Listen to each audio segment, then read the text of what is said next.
GMVN থেকে বেরিয়ে সোজা মন্দিরের দিকে যাচ্ছি। খেয়ে দিয়ে এবার গোমুখে উঠবো।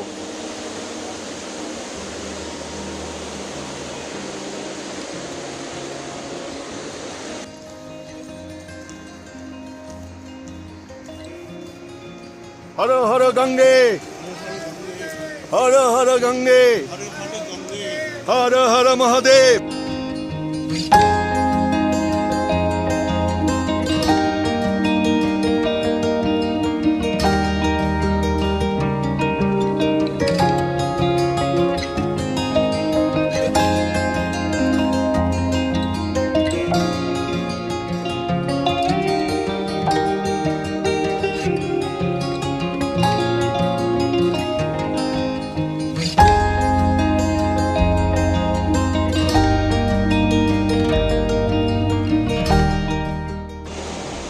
গোমুখের পথে আহা কি দৃশ্য!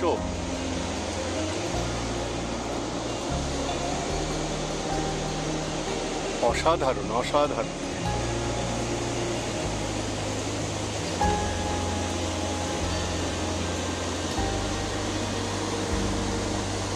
নিচ দিয়ে ভাগীরথী বয়ে চলেছে।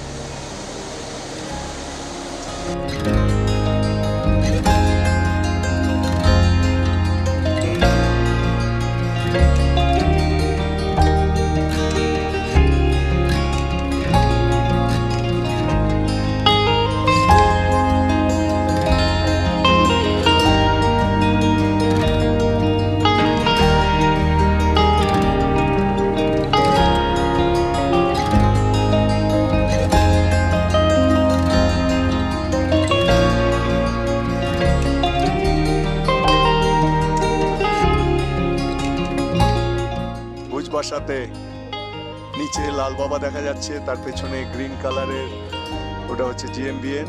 আমরা জিএমভিএন এর রাত্রিবাস করবো আজ। এখন ডিসাইড করছি গোমুখটা এখনই দেখে নেবো নাকি এখান থেকে আরো 4 কিলোমিটার গোমুখ। এখন বেজে গেছে, সময় কটা হয়েছে বলতো, টাইম কটা হয়েছে? একটা,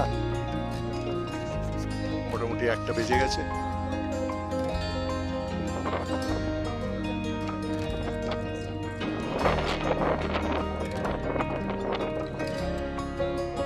রাস্তাতে নেমে যেতে হবে প্রায়।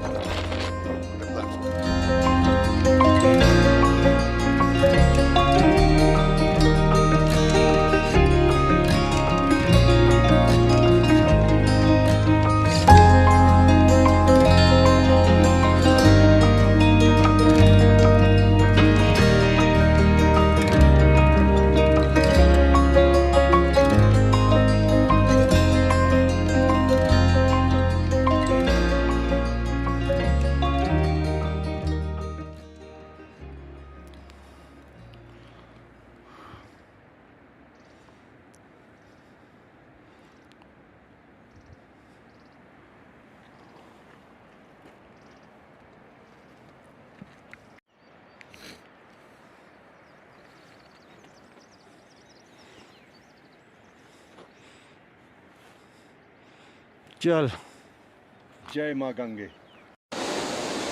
প্রায় পৌঁছে গেছি, আর একটু।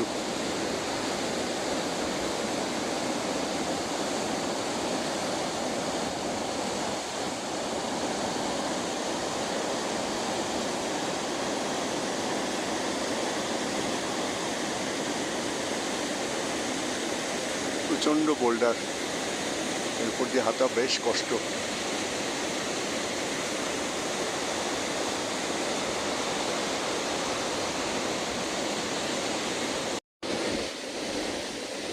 এবার আর গোমুখ হলো না।